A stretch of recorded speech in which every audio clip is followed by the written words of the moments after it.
E aí, suave? Hoje iremos continuar o anime do caçador mais fraco que vira o mais forte do universo, Solo Leveling. Chegaram mais 2 episódios e caso você não tenha assistido o outro vídeo onde eu falo dos 2 primeiros episódios, vai ter um card aí em cima, clica nele e assiste o outro também.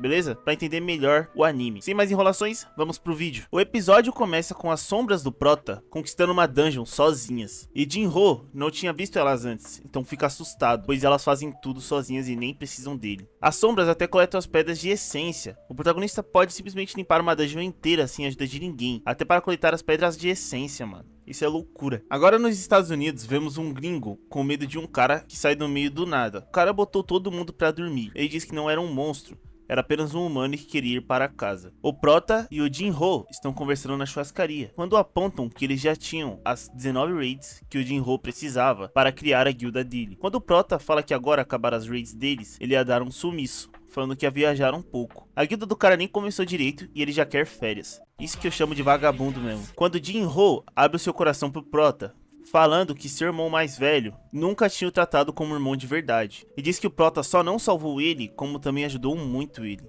Então ele diz que iria preferir ter o Prota como seu irmão mais velho. Quando o Prota então fala que a partir daquele dia ele iria considerar ele um irmão mais novo. Nisso Jinho se emociona. Quando o Prota fala que ele estava muito bêbado mesmo. Voltando para o Homem Misterioso, ele diz que era um caçador estrangeiro que estava preso no portal há 10 anos. E não conseguia sair, e que em algum momento achou um portal que levou ele até a América. Quando os guardas falam que tinha uma chance de ser um monstro mágico, que sabia se comunicar. Porém, como nenhum deles sabia falar japonês, eles chamaram o Huang, aquele otário mesmo do irmãozinho. Quando eles falam o nome do Homem Misterioso, Sang Yu Huan. Voltando com o Sang, ele está dando uma desculpa para sua irmã, falando que ia viajar para sair sem preocupações. Ele conseguiu a chave desse castelo quando ele lutou contra os Cerberus, só que agora ele já está em um nível 3 vezes mais alto do que ele estava antes quando conseguiu a chave. Então acho que talvez seja mais fácil agora completar esse castelo. Então ele entra no castelo. Nessa mesma hora ele recebe uma mensagem de quest. Para ele finalizar essa torre, ele tem que coletar 10.000 almas, ou seja, ele tem que matar 10.000 demônios e ainda coletar as suas almas. O verdadeiro objetivo do Prota é conseguir fazer o Elixir da vida, então não importava quantas almas ele tinha que pegar, até que conseguisse fazer a poção. Agora estamos acompanhando Jinho. Pelo que parece, o pai dele fala que ele só conquistou as 19 raids por causa de sangue. Fala que se ele quisesse virar o líder da guilda da sua família, no lugar de seu irmão mais velho, ele tinha que trazer o sangue para a guilda. Sangue tenta, só que não consegue extrair as sombras dos demônios. Quando recebe autorização para seguir para o próximo andar. A dungeon foi feita na forma de um prédio, e cada andar parece ser uma cidade.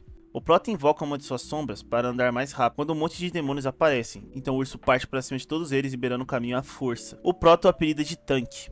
Voltando agora, estamos vendo Rain nadando e pensando sobre a ordem de seu presidente de guilda. Como eles não iriam divulgar as informações sobre as formigas estarem desenvolvendo asas. Eles falaram que isso ia despertar um desespero entre as pessoas e que seria ruim. Antes do Sangue entrar na dungeon, ele tinha medo de ser um castelo de rank S, porém diz que na verdade os monstros parecem ter no máximo nível B. Os demônios ficam mais fortes a cada andar que ele passa, pelo que parece. A torre tem 100 andares e ele só consegue imaginar em como será que ele vai estar quando chegar ao topo dela. Nisso, mostra como o tempo está passando dentro da dungeon e o Sangue ainda não saiu de lá, porém dá para perceber que ele coletou todas as almas, com isso chegando no Senhor dos Andares Inferiores, um monstro grande pra cacete. Sangue chegou então até o andar 50. Fora do portal do castelo, vemos que a guilda White Tiger está de olho no nosso Prota. Parece que eles estão vigiando a casa dele desde que ele entrou no portal. Voltando para dentro da dungeon, Sangue está pronto para a briga e fala para suas sombras cuidarem dos monstros menores, que ele cuidaria do chefe. Então começa a batalha das sombras versus monstros com armaduras. O chefão ainda está parado só observando, e quando o Sangue menos esperava, ele começa a atacar as suas sombras. Então Sangue aparece no ar, dando um soco que fez o cara atravessar uns 3 prédios. O próprio Sangue fica assustado com sua força, falando que não achava que tinha socado tão forte assim. Então o chefe fica puto e começa a partir pra cima de Sangue. Sangue pede o escudo de Iron, então o chefão começa a atacar igual um maluco. Sangue apenas defende, esperando uma abertura para poder atacar. Quando finalmente aparece Yuma, ele joga o escudo no chefão e então tenta cortar ele com a adaga. Só que nesse momento ele é quase pego pelo chefão, só que consegue se safar de última hora. Os reflexos do monstro são muito bons, e apesar de seu tamanho ele é muito rápido. Sangue então decide usar a altura contra ele, então sobe em cima do prédio, correndo, e corta o monstro no ar, assim acabando a luta. Já na América, vemos que o babaca chegou na sala de interrogatório, quando o cara misterioso pergunta quando a humanidade aprendeu sobre os portais mágicos e seus monstros. Ele diz que as dungeons, os portais e os monstros eram apenas a ponta do iceberg, e fala que um poder tão forte que poderia causar uma catástrofe suprema tinha despertado. E diz que o dever dele era evitar essa catástrofe. O Huong fala que era só juntar uma grande quantidade de caçadores que já bastaria, quando ele diz que não, e fala que os números não importavam. E diz que Huong era forte, mas não era o suficiente. Huong fica puto nesse momento. Só que ele fala que não é todo dia que se vê um monstro com um nome próprio e com esposa e 2 filhos. Quando Huong sorri e pergunta se o homem ainda lembrava o nome de seu filho. Quando ele fala Jin-Ho, o nome do protagonista, e pergunta o porquê do olhar assassino de Huong. Quando ele fala que o filho dele estava morto. Caso ele quisesse falar com ele, poderia falar do outro mundo quando ele se encontrasse. Aí começa a encarada. Voltando para o castelo, mostra como as sombras estão acabando com os soldados. Então a Aura em pessoa começa a falar com os mortos-vivos, podiam sentir medo. Então corta a cabeça do esqueleto. O homem tem muita aura, chega até a ser um absurdo. Agora vemos o escritório da polícia sendo totalmente destruído. E vemos Huong totalmente derrotado no chão.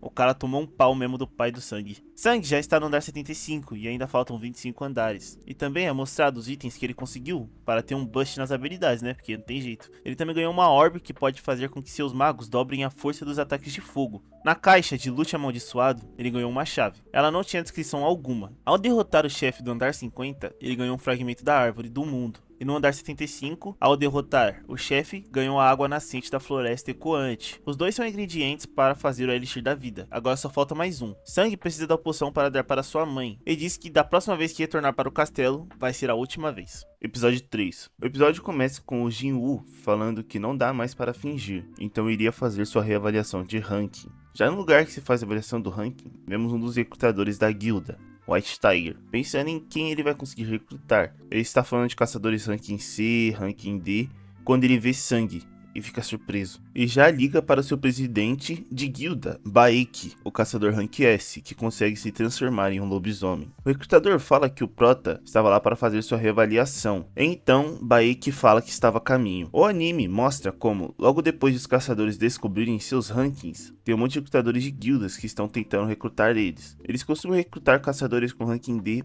para cima. Agora, rank E, eles deixam passar fome mesmo no mundo. Tanto que rank E é conhecido como não faz dinheiro na profissão. Na avaliação, a pessoa tem que botar a mão na bola gigantesca. Vixe, as ideias, mano. Assim, o painel vai mostrar qual o seu ranking. O Prota então faz o teste, só que a moça fica sem entender nada, pois a máquina dizia que estava com um erro. Então o Prota ficou tentando de novo. Ele tentou umas 2, 3 vezes e mesmo assim a máquina ficou falando que estava com um erro. E ela ficava falando que não era para acontecer isso. Então seu chefe chega para ver o que estava acontecendo. Então ele fica assustado quando vê o resultado e diz que a máquina não estava com erro. Ela estava dizendo que não podia medir a força do sangue. Isso significava que ele era o 10º caçador de rank S do país. O cara saiu do mais fraco para um dos mais fortes do país. Tá maluco? O presidente da guilda dos caçadores está conversando com o Wu, um dos membros da associação de caçadores que faz parte da equipe de vigilância de caçadores. Eles estão discutindo sobre as formigas da ilha de Ju, e como os resultados dos laboratórios ainda vão demorar um pouco para sair. Então o presidente da guilda começa a falar sobre o portal vermelho, e fica perguntando quem que finalizou a dungeon, porque sabia que tinha sido alguém de fora. O Wu fala que não sabe quem foi, porque ele tinha saído antes da investigação acabar. Quando eles notam um alvoroço na entrada da avaliação, então decidem ir lá ver o que é. Todos na volta de Sang ficam chocados com ele, pois todos sabiam que aquilo significava, que ele era um rank S. A reavaliação vai ser feita em um período de 3 dias. Quando o presidente da guilda dos caçadores entra no salão, todos começam a olhar para ele. Pelo que parece, o cara ele é conhecido como a arma mais poderosa. Irmão, isso que eu chamo de um apelido impactante. Se eu tivesse esse apelido, eu ia ter um ego maior que um prédio, mano. Assim que Choi entra na sala, já entende o motivo do alvoroço. Logo se introduz para Sang, perguntando se ele já tinha decidido a qual guilda iria entrar. Só que o Prota é um bicho solto mesmo, mano. Ele simplesmente ignora o cara, falando que estava ocupado. O caçador e o agente da associação ficam chocados com Jin-Woo. Logo depois de Sang ir embora, Baek chega, perguntando onde estava o Sang, quando seu funcionário falou que ele tinha ido embora. Choi nota que Baek estava sem fôlego, então logo conecta tudo, portal vermelho com o Sang.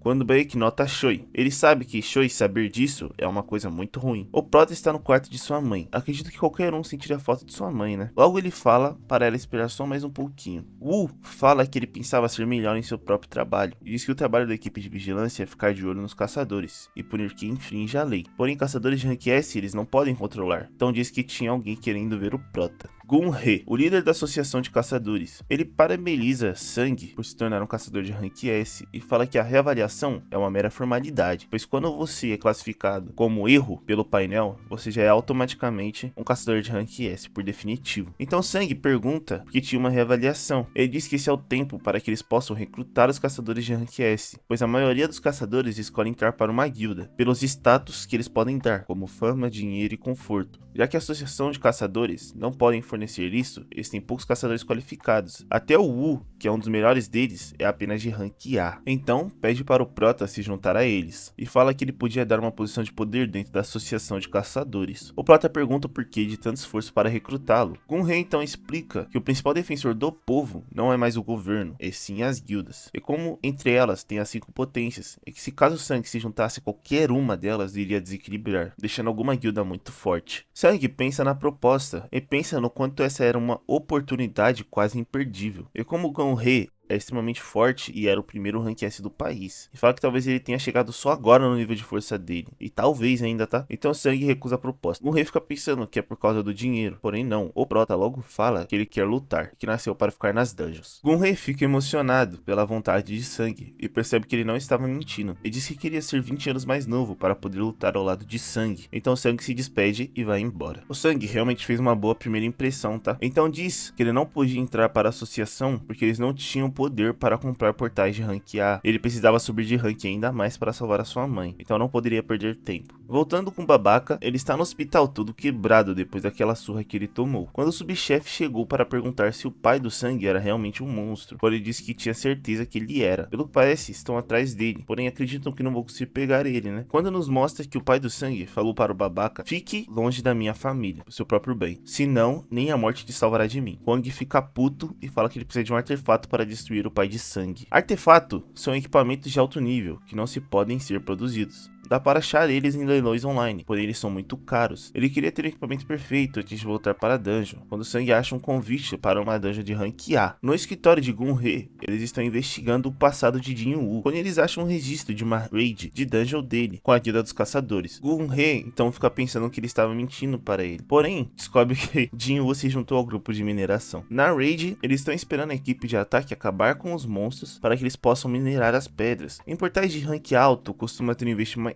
maior de pessoas. Agora dentro do portal, estamos vendo a equipe de ataque. Quem está liderando é o Choi. Ele incinerou todos os monstros que tinham na frente, deixando apenas a sala do chefe tão rápido. É assustador. Agora saindo do portal, o Prota está falando que mesmo que seja um caçador de rank S, para acabar com um portal de rank A tão rápido e sem nenhum arranhão, tem que ser muito, muito forte. Quando a segunda no comando da guilda dos caçadores aparece, Sha Hain, a bailarina. O Prota fica impressionado com a aura dela, falando que devem ser poucas pessoas que têm uma aura igual a dela no mundo. Ela logo percebeu o protagonista por um momento e disse que parecia que o presidente Gun-He estava lá. Rapaz, o Prota tá assim já. Dentro da dungeon, eles já começaram a minerar e o Prota só consegue pensar no chefe da dungeon, quando os trabalhadores da mina começam a falar sobre ele e como acham um absurdo ter um rank E trabalhando com eles. Cara, esse preconceito com rank E é muito maior do que eu pensava e lembrava. Eu lembrava que era muito ruim no manhwa, né? Só que eu não lembrava que era tão forte assim, cara. Parece até que os caras não são pessoas, mano. Bizarro. Quando o cara esbarra no Prota e começa a folgar para cima dele, só que logo se arrepende, né? O Prota sempre bota esses caras no lugar deles. Não tem jeito. Todos ficam impressionados com a força e velocidade de Sang para minerar, falando até que ele era um presente dos céus para eles. Quando o resto dos mineradores foram pegar um intervalo, Sang pediu para ficar mais um pouco de tempo, pois queria acabar de minerar primeiro. Quando todos saem, ele sai correndo em direção à sala do boss. Ele só consegue imaginar como deve ser lutar com um boss de rank A, quando Sha Hain chega e pergunta o que ele estava fazendo ali. Fim, esse foi o vídeo. Se você gostou,